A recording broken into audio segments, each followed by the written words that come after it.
Hello mga guys, good morning once again. Narito muli ang inyong ka-DG. Ayan, para sa aking vlog for today. At kung bago ka pa lang sa aking channel ay don't forget to like and share at subscribe na rin po sa aking ka-DG vlog. Ayan, yan po ang pangalan ng aking channel at sana ay suportahan din po ninyo ang inyong ka-DG. Ayan.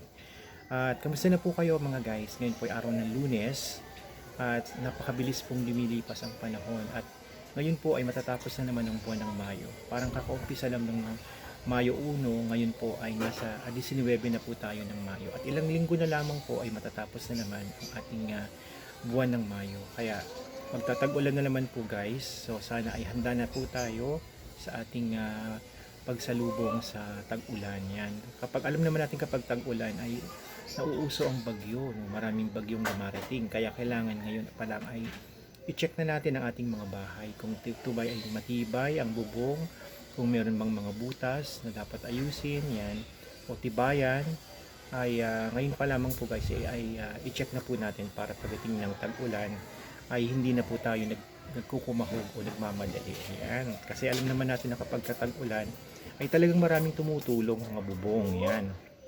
At ang mga kanal na nakabara-barado ay kailangan linisin na rin po natin guys. Tanggalin natin yung mga nakabara, yung mga basura na sumasama doon sa kanal. So, iwasan po natin magtapon ng basura sa kanal para hindi po ito bumara pagdating ng tag-ulan. Yan. At iwasan po natin gumamit ng plastic. Kaya nga po may mga bans, may mga cities, yung ordinances nila na hindi na po sila pinapayagang gumamit ng mga plastic, maging sa palengke yung mga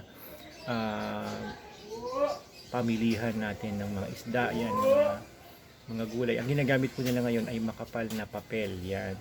At yun po kasi ay natutunaw. Pero yung plastic po kasi guys ay talagang hindi natutunaw yan. Kahit abutin pa yan ng ilang taon ay hindi po yan matutunaw. Kaya iwasan na rin po natin hanggat maaari ang magtapon ng basura kung saan saan. Doon lang po tayo magtatapon sa talagang tapunan ng basura at ayusin naman po natin guys kasi environment din po ang ating sisirain kapag hindi tayo marunong dumisiplina sa ating sarili. Huwag tayong tapon ng tapon guys kahit saan, lalo yung mga balat ng candy, alam naman natin mga plastic po yun, hindi po yun natutunaw guys, kaya yun po ay humahalo sa tubig at nagiging bara sa ating mga estero at nagkakaroon ng baha. Kaya napapansin nyo guys kapag tag-ulan, maraming lugar ang lubog sa baha kasi aside from wala silang flood control, walang disiplina yung ibang mga taong nakatira doon. Tapon lang ng tapon ng basura at hindi nila inilalagay sa wastong lalagyan. Yan.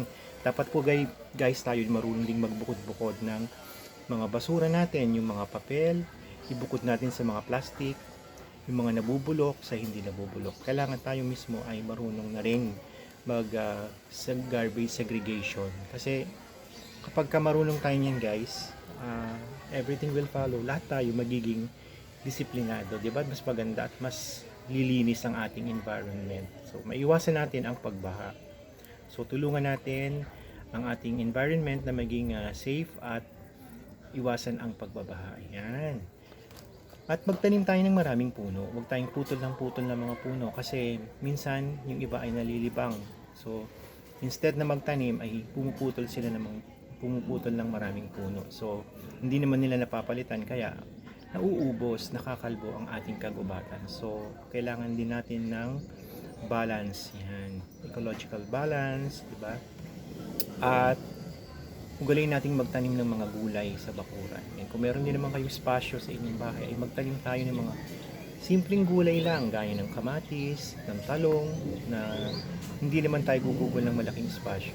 Meron din lang, kahit paano ay gawa natin ng paraan para healthy environment tayo. Instead of bibili pa tayo, mababawasan pa yung ating expenses. Ayan, healthy pa tayo dahil gulay ang ating tanim. Ayan. Bango-bango, nagluluto na ang aking habibi ng special patola with miswa. Ayan, namiginisang konti lang guys na karne at mostly gulay at nilagyan ng miswa. Ayan, yan yung typical na patola. Kasi may nagbigay sa amin kahapon ng patola na dalawang malalaki na hindi siya mahaba pero malalaki siya at sariwa guys, galing sa kanilang mga tanim. Ayan, nagagawa nga nilang magtanim ng patola, patola pa yun guys ha. Paano pa kaya yung mga hindi naman gumagapang, yung pwede naman sa paso, di ba? Tanim tayo niyan, no? Kasi yung mga green na bell pepper, ayan, pwede natin tanim sa mga paso. Ayan, yung hindi naman kailangan ng malaking space. At yun lang po muna for now guys. Sana ay may natutunan po kayo sa ating short video, short vlog for today. Always keep safe, do the right thing guys, and always do the right thing and keep on looking forward, and God bless po. A blessed and safe Monday morning po sa ating